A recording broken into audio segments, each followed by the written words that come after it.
Assalamualaikum warahmatullahi wabarakatuh. Apa kabar hari ini adik-adik?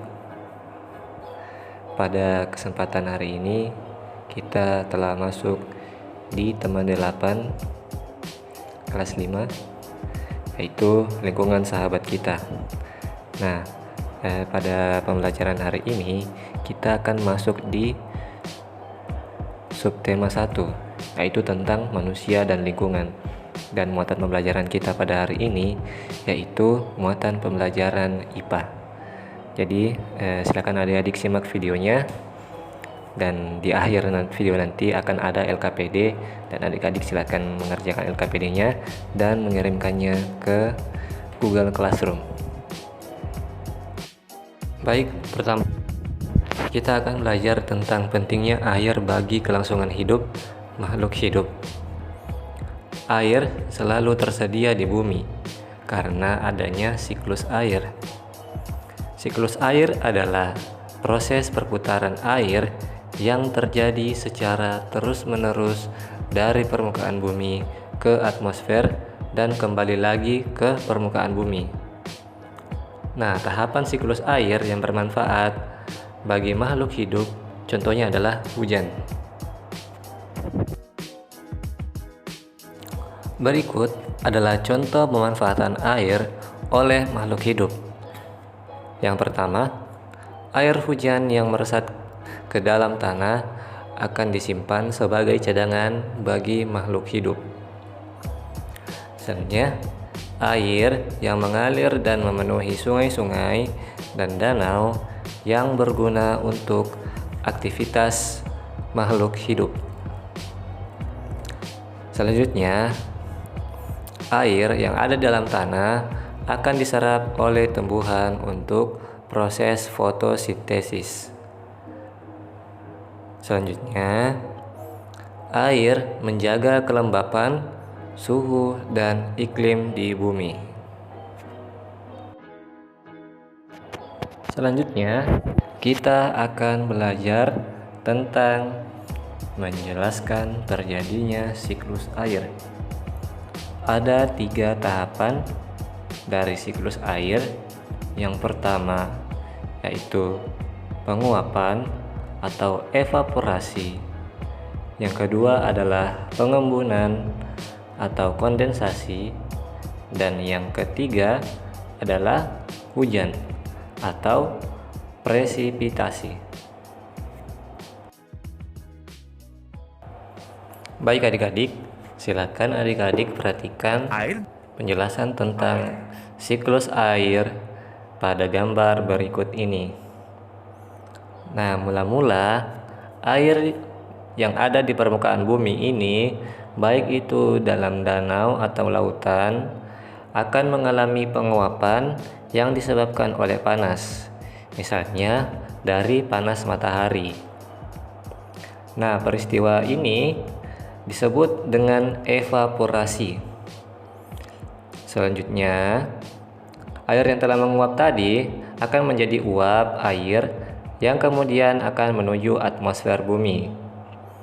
Nah, setelah uap air ini berada di atmosfer bumi, maka uap air ini akan mengalami pengembunan yang membentuk awan-awan. Nah, peristiwa ini disebut dengan kondensasi.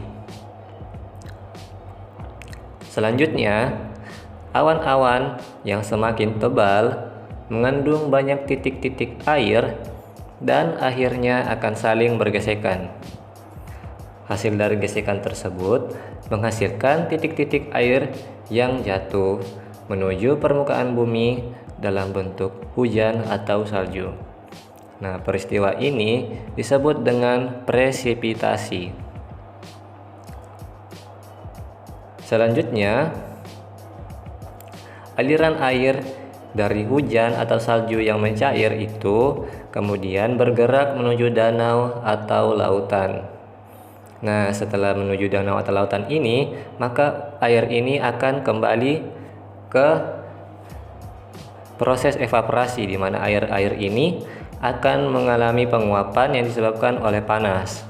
Kemudian lanjut lagi ke menuju atmosfer, selanjutnya menuju proses kondensasi di permukaan menuju bumi. Proses presipitasi, dan kembali lagi ke danau atau lautan.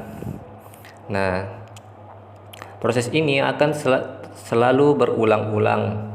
Jadi ini adalah siklus dari air, di mana proses siklus ini akan selalu berulang-ulang dan tidak akan pernah ada habisnya.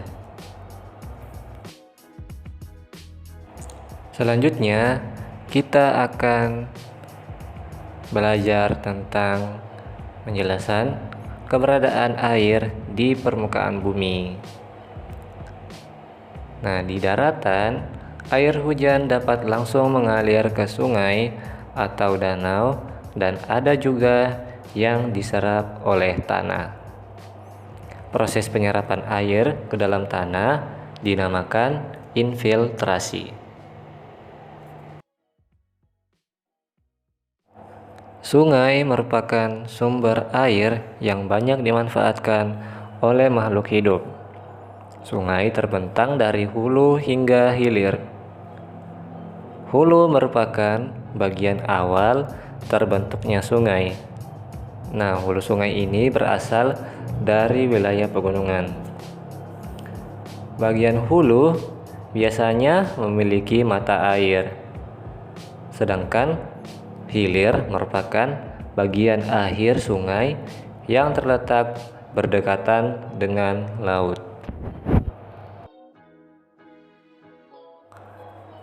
Berikut adalah contoh pemanfaatan sungai, yaitu pertama, sebagai sarana transportasi air. Yang kedua, sebagai pengairan sawah. Yang ketiga, sebagai media tambak ikan dan udang. Baik, selanjutnya setelah adik-adik menyimak dengan baik penjelasan materi yang kita pelajari hari ini, selanjutnya kita akan melangkah ke lembar kerja peserta didik atau LKPD. Nah, di sini adik-adik sudah ada 2 soal, di mana soal pertama yaitu silakan adik-adik tuliskan 5 contoh pemanfaatan air yang kamu lakukan di rumah.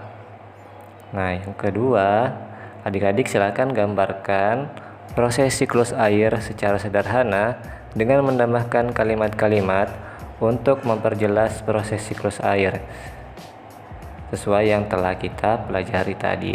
Nah, adik-adik, sekali lagi adik-adik silakan mengerjakan LKPD ini, dan adik-adik silakan kumpulkan di Google Classroom paling lambat pukul 15 atau jam 3 sore nanti. Oke, itu saja untuk pembelajaran kita tentang materi subtema 1 dari muatan pembelajaran IPA. Kita akan bertemu kembali di video berikutnya. Terima kasih adik-adik. Assalamualaikum warahmatullahi wabarakatuh.